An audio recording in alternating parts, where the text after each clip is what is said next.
Pernahkah antum bertanya-tanya, mengapa dari sekian kosakata bahasa Arab yang ada, Allah Subhanahu wa taala memilih kata ilmu untuk mewakili seluruh wawasan, pengetahuan, dan peradaban manusia?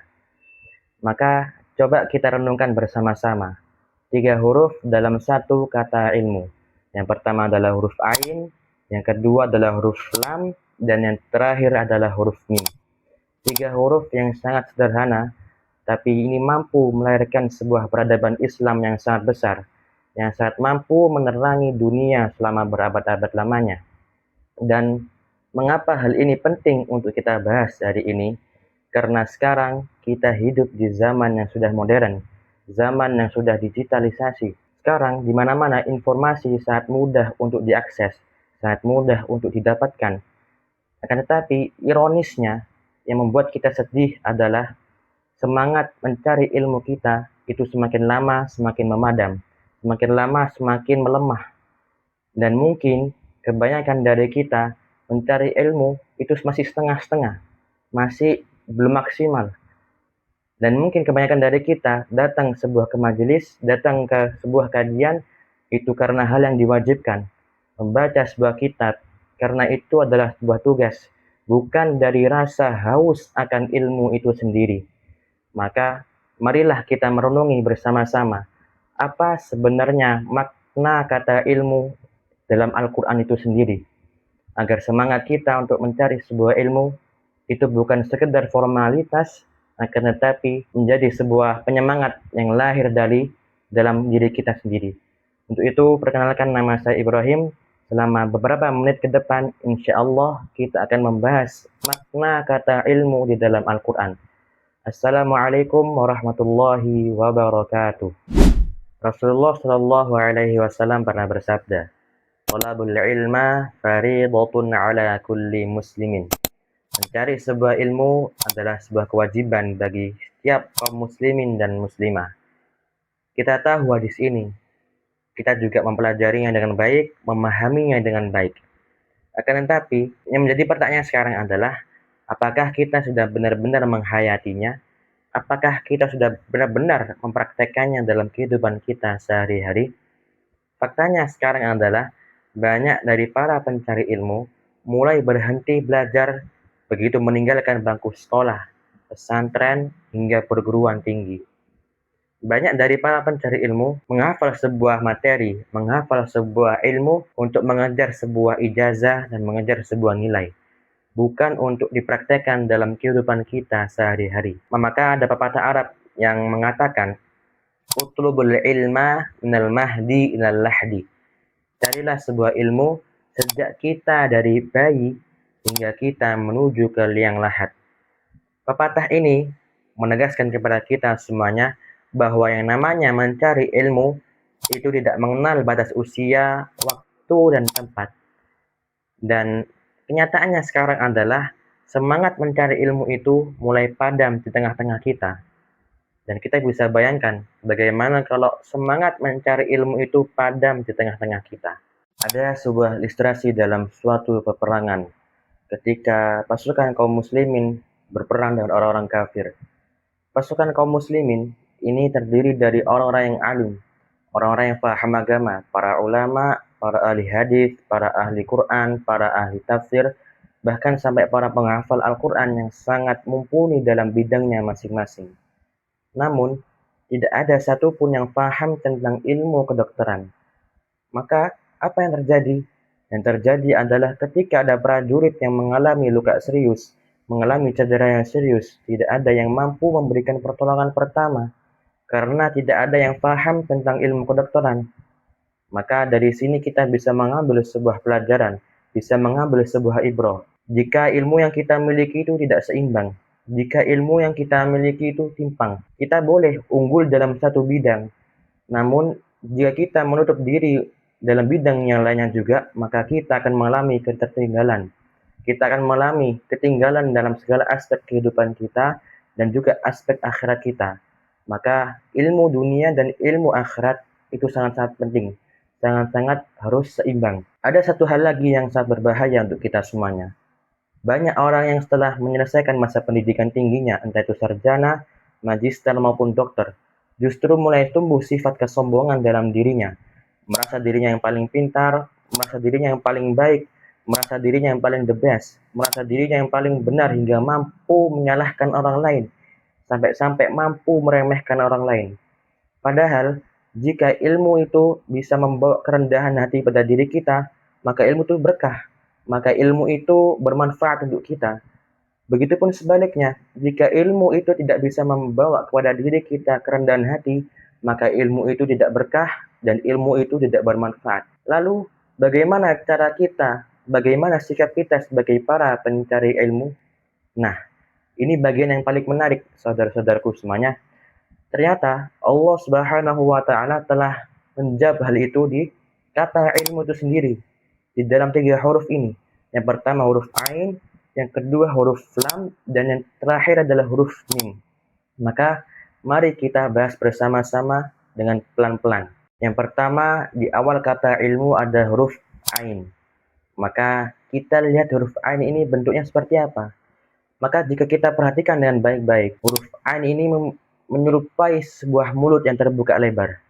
Maka apa artinya? Artinya adalah Allah Subhanahu wa taala memerintahkan kepada kita semuanya untuk rakus, untuk haus terhadap suatu ilmu, baik itu ilmu duniawi maupun ilmu agama. Karena keduanya sangat penting. Mengapa keduanya sangat penting? Kita bisa bayangkan jika kita hanya berfokus pada ilmu dunia dan tidak memerhatikan ilmu agama, maka kita akan kekurangan amal ibadah untuk timbangan kita di akhirat kelak.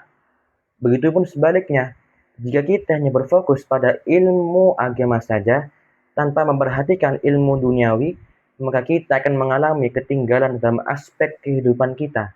Sebagaimana ilustrasi yang tadi, ilustrasi tentang suatu peperangan tadi. Ini yang dimaksud dengan huruf ain. Kemudian Allah lanjutkan dengan huruf lam. Maka kita perhatikan lagi huruf lam ini bentuknya seperti apa. Huruf lam itu bergerak dari bawah menuju ke atas. Allah Subhanahu wa taala telah berjanji di huruf lam ini. Allah Subhanahu wa taala akan mengangkat derajat orang-orang yang berilmu. Sebagaimana Allah berfirman dalam surat Al-Mujadalah ayat ke-11.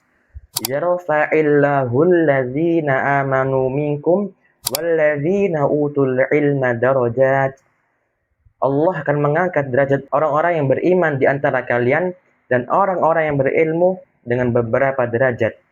Jadi, teman-temanku semuanya, jangan pernah lelah dalam mencari sebuah ilmu. Setiap tetesan keringat yang kita keluarkan dalam belajar, setiap malam yang kita habiskan untuk mengulang sebuah materi, murojaah sebuah hafalan, maka Allah Subhanahu wa taala tidak akan pernah menyia-nyiakannya. Allah Subhanahu wa taala akan mengangkat derajat kita baik di dunia maupun di akhirat. Jika di dunia, Allah Subhanahu wa taala akan muliakan kita di antara manusia-manusia lainnya. Begitupun di akhirat, Allah Subhanahu wa taala akan menyiapkan tempat terbaik di surganya. Ini yang dimaksud dengan huruf lam. Kemudian Allah lanjutkan dengan huruf mim terakhirnya. Kita perhatikan sekali lagi huruf mim ini bentuknya seperti apa. Huruf mim itu berbentuk bulat lengkap, bulat yang sempurna, dan diakhiri dengan garis yang menuju ke bawah.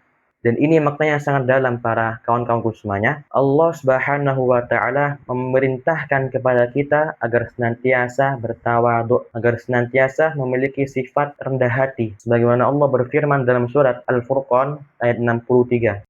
Wa ibadur rahmanil ladzina yamshuna 'alal ardi hauna wa idza khatabahumul jahiluna qalu salama. Dan hamba-hamba Allah yang Maha Pengasih ini ketika berjalan di atas muka bumi ini dengan kerendahan hati yang paling dalam, kemudian bertemu dengan orang-orang yang bodoh, orang-orang yang jahil, menyapa mereka dengan kalimat-kalimat yang buruk, maka hamba-hamba Allah yang Maha Pengasih ini menjawabnya dengan kata-kata yang salam, kata-kata thayyibah, kata-kata yang baik.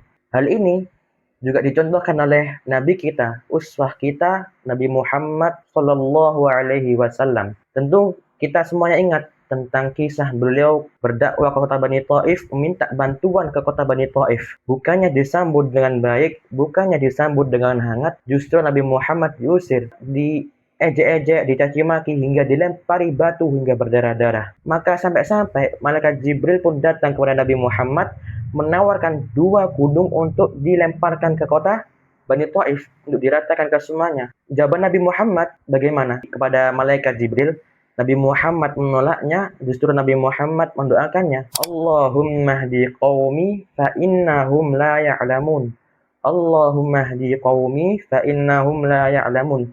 Ya Allah, berikanlah hidayah kepada kaumku, karena sesungguhnya mereka belum mengetahui. Maka dari sini kita bisa mengambil sebuah pelajaran, dari sini juga kita bisa merenung bersama-sama. Manusia yang paling berilmu, manusia yang terbaik, manusia yang paling mulia yang pernah Allah ciptakan, justru memiliki sifat kerendahan hati yang paling dalam. Karena semakin tinggi ilmu seseorang, maka dia semakin paham bahwa ilmu yang ia miliki itu sangat sedikit, dan ilmu yang Allah punya itu sangatlah luas.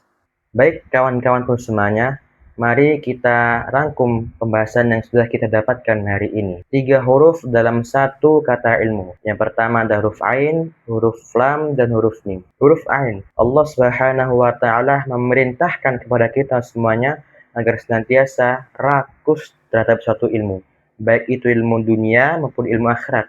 Karena keduanya sama-sama penting dan sama-sama kita butuhkan dan harus seimbang. Kemudian Allah lanjutkan dengan huruf Lam. Allah Subhanahu wa Ta'ala berjanji kepada kita semuanya akan meninggikan derajat orang-orang yang berilmu. Kemudian yang terakhir adalah huruf Mim. Allah Subhanahu wa Ta'ala memerintahkan kepada kita semuanya bahwa semakin tinggi ilmu seseorang, maka semakin dalam pula kerendahan hati yang harus kita tanamkan. Mari kita bersama-sama memperbaiki niat kita agar semakin semangat dalam belajar, semakin semangat dalam mencari sebuah ilmu, semakin istiqomah dan ikhlas dalam mencari ilmu. Karena kita semuanya ingin menjadi hamba-hamba Allah yang rakus terhadap suatu ilmu, ditinggikan derajat kita melalui ilmu, dan senantiasa memiliki sifat kerendahan hati yang paling dalam.